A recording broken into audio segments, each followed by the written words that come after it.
చూడమని తెలియజేస్తూ మిమ్మల్ని మాట్లాడాల్సిందిగా కోరుతున్నాను. ప్రియమైన ఉద్యోగ మిత్రులారా, గత 9 రోజులుగా సమ్మెలోకి దిగి రాష్ట్ర ప్రభుత్వానికి మన బతుకులు, మన బాధలు, మన జీవన పరిస్థితి మొత్తం కూడా చెప్పుకుంటున్నటువంటి పరిస్థితి ఉంది. అయినా ఇంతవరకు రాష్ట్ర ప్రభుత్వం స్పందించలేదు. కనీసం అసెంబ్లీ జరిగి వాయిదాలు వేసుకునే పరిస్థితి ఉన్న వాయిదాలకు ముందు మన సమస్యను కూడా కనీసం ఒక్క ఎమ్మెల్యే కూడా చర్చించలేదన్న విషయాన్ని మనం గుర్తుంచుకోవాలి. అలాగే ఇక్కడ కూర్చున్న వాళ్ళలో ఎంతో కష్టపడి చదువుకొని పర్మనెంట్ ఉద్యోగాలు లేక కుటుంబ పోషణ కోసం ఉన్నటువంటి కాంట్రాక్ట్ అవుట్సోర్సింగ్ జాబులు ఏవైతే ఉన్నాయో వాటిలో జాయిన్ అయ్యానా మన బతుకుని మనం బతుకుదామని చెప్పి కాళ్ళ మీద నిలబడదామని చెప్పి 75 ఏళ్ల స్వతంత్ర భారతదేశంలో ఉద్యోగాలు లేకపోయినా కడుపు మార్చుకోకుండా ఏదన్నా ఒక పని చేసుకొని బతకాలనే జీవనంతో ఏదో ఒక పని చేసుకొని బతుకుతున్నటువంటి పరిస్థితి.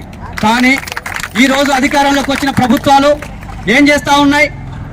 వందలాది మంది, వేలాది మంది, లక్షలాది మంది నిరుద్యోగులతో, కాంట్రాక్ట్ వర్కర్స్తో, అవుట్సోర్సింగ్ వర్కర్స్తో వాళ్ళ జీవితాలతో ఆటలాడుతున్నటువంటి పరిస్థితి ఉంది. ఎన్నికలకు ముందు ప్రతిపక్షంలో ఉన్న వాళ్ళు మన ఆశలను అడ్డుపెట్టుకొని అధికారంలోకి వస్తున్నారు. ఈ రోజు అధికారం కోల్పోయినాక మళ్ళీ ప్రతిపక్షంలోకి వచ్చిన వాళ్ళు మనల్ని అడ్డుపెట్టుకొని రాజకీయాలు చేసుకుంటున్నారు. తప్పితే ఎవరు వచ్చినా మన జీవితాలని మార్చే పరిస్థితి లేదు. అది మన పోరాట ఫలితంగానే సాధించుకోవాలి అనేది ఇక్కడ మనం అర్థం చేసుకోవాల్సిన విషయం.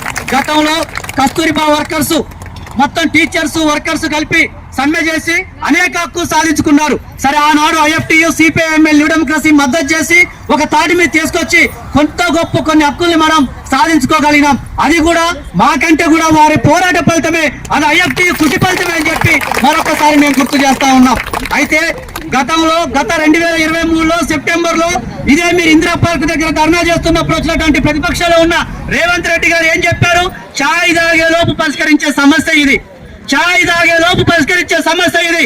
కానీ ప్రగతి భవన్ దాటకుండా బయటికి రాకుండా అంటే దొరగడిలో కూర్చొని ఈ సమస్యను పరిష్కరించుకోకుండా చేస్తున్నటువంటి పరిస్థితి ఉంది అని చెప్పి ఆనాడు ప్రగల్భాలు పలికినటువంటి రేవంత్ రెడ్డి ప్రభుత్వం అధికారంలోకి వచ్చింది కదా, మెజార్టీ సాధించుకున్నావు కదా, మరి ఈ రోజు వరకు నీకు ఛాయ్ తాగే టైం దొరకలేదా అని మేము అడుగుతా ఉన్నాం.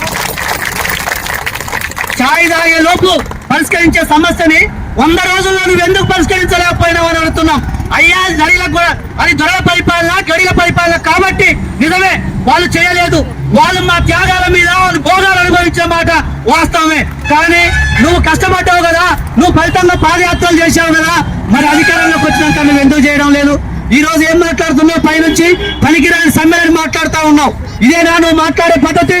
ఈ రోజు ఓట్లేసి ఎన్నుకున్నటువంటి కాంట్రాక్ట్ అవుట్సోర్సింగ్ వాళ్ళ ఓట్లతోటి గెలిచిన మీరు ఈ రోజు మీ జీతాలు పెంచుకునే టైం, ఈ రోజు మీరు కొత్త జీవాలు చేసుకునే టైం అన్ని ఉన్నప్పటికీ, తీర్మానాలు చేసుకునే సత్తా ఉన్నప్పటికీ ఎందుకు ఈ రోజు సర్వశిక్ష అభియాన్ వాళ్ళ రెగ్యులర్ గురించి ఆలోచించట్లేదు అని అడుగుతున్నాం. వాళ్ళు అడిగే గొంతమ్మ కోరికలు కాదు, వాళ్ళు అడిగే మినిమం కోరికలే. వాళ్ళే మమ్మల్ని పర్మనెంట్ చేయండి, లేకపోతే మా సమస్యలు చేయండి, మా ప్రమోషన్లు కల్పించండి, మా సీఎం సీటు, మీ CM seat, deputy CM seat ఇవ్వమని వాళ్ళు అడగట్లే. వాళ్ళు అడిగేది ఏది? నాడు వైఎస్ రాజశేఖర రెడ్డి చేసినటువంటి 75 జీవోలు ఏవైతే ఉన్నాయో, షెడ్యూల్ జీవోలు, ఆ జీవోల ప్రకారమే కనీస వేతనాన్ని అమలు చేయండి అని అడుగుతా ఉన్నాం. అంతకు మించి మేము కొత్తగా ఏం అడగట్లేదు. ఈ రోజు ఏం చెప్పారు? నేను వస్తే, తెలంగాణ వస్తే ఒక్కరిని కూడా అవుట్సోర్సింగ్ కాంట్రాక్ట్ వర్కర్స్ ఉండరు, అందరినీ పర్మనెంట్ చేస్తామని ఆయన చెప్పిండు. ఆయన కంటే ఈయన ఎక్కువ ఊవిరి లూవి ఈయన అంతకంటే ఎక్కువ హామీలు ఇచ్చి ఈయన కూడా చేసింది ఏం లేదు. చివరికి అందరినీ రోడ్లెక్కే పరిస్థితి. ఇంకా దారుణమైన విషయం